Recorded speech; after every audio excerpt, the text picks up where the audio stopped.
A history of contention, the Indus Waters Treaty. The Indus River, a lifeline for millions, has long been a source of tension between India and Pakistan. In 1947, the partition of British India divided the Indus River system, leaving India with the upper riparian states and Pakistan with the lower. This division ignited a fierce battle for control over the precious water resources. To resolve this escalating conflict, the World Bank brokered the Indus Waters Treaty in 1960.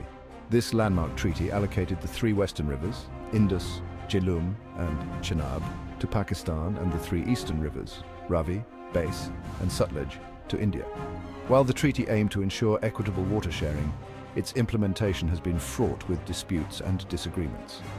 The IWT, despite its noble intentions, has become a focal point for broader geopolitical tensions between India and Pakistan.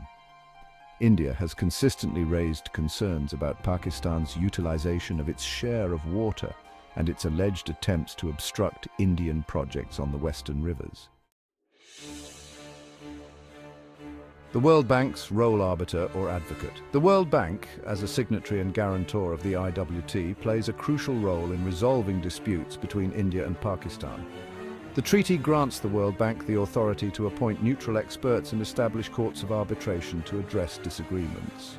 However, India has increasingly expressed concerns about the World Bank's perceived bias towards Pakistan in its handling of these disputes.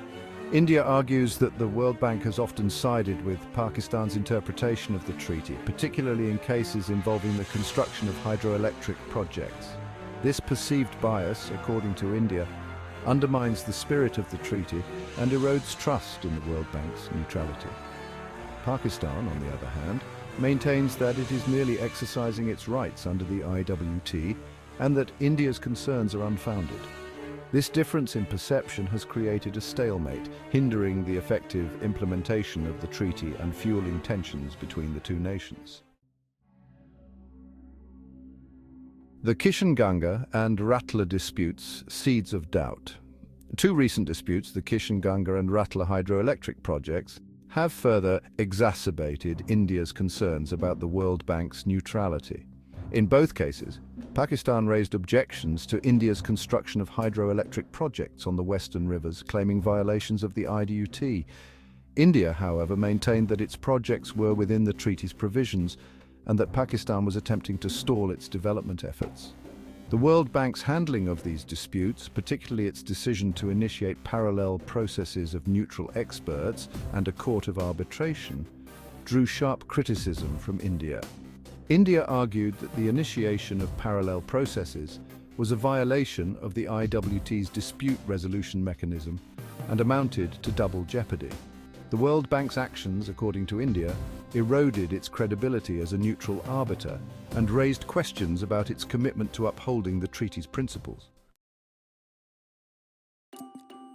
Section 4, American Influence, a looming shadow. India's concerns about the World Bank's perceived bias are often linked to the historical relationship between the United States and Pakistan. The US, as the largest shareholder in the World Bank, wields considerable influence over its policies and decisions. India argues that this influence has often manifested in decisions that favor Pakistan, particularly in the context of the Indus Waters Treaty. The US, for its part, maintains that its support for Pakistan is based on its strategic interests in the region and that it does not seek to undermine India's legitimate concerns. However, the perception of US influence over the World Bank's decisions remains a source of tension between India and the US. The US-Pakistan relationship, particularly in the context of the war on terror, has led to concerns in India about the potential for US pressure on the World Bank to adopt a pro-Pakistan stance. These concerns are further amplified by the historical context of the Cold War, during which Pakistan was a close US ally, while India pursued a policy of non-alignment. Section 5, Beyond the Indus, the World Hunger Index. India's concerns about bias extend beyond the World Bank's handling of the Indus Waters Treaty. In recent years, India has also criticized the World Bank's methodology in compiling the World Hunger Index, which ranked India poorly. India argues that the index's methodology is flawed, and does not accurately reflect the ground realities of hunger and malnutrition in the country. The World Bank, however, defends its methodology, stating that it is based on internationally accepted standards and data.